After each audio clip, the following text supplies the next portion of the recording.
At R.O.S.A, we strive to create change across borders, without forgetting home. Many know Rosa through our work in Africa and Southeast Asia, but we don't fulfill our mission only abroad.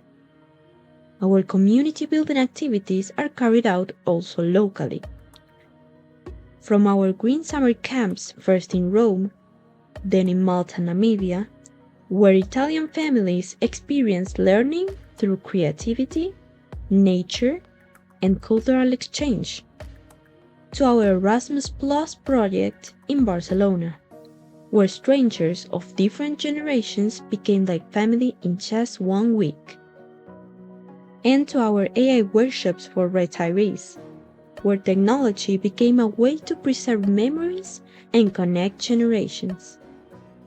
All of this leads back home. The art labs for parents and children we continue to run in Rome since 2015 are more than art classes.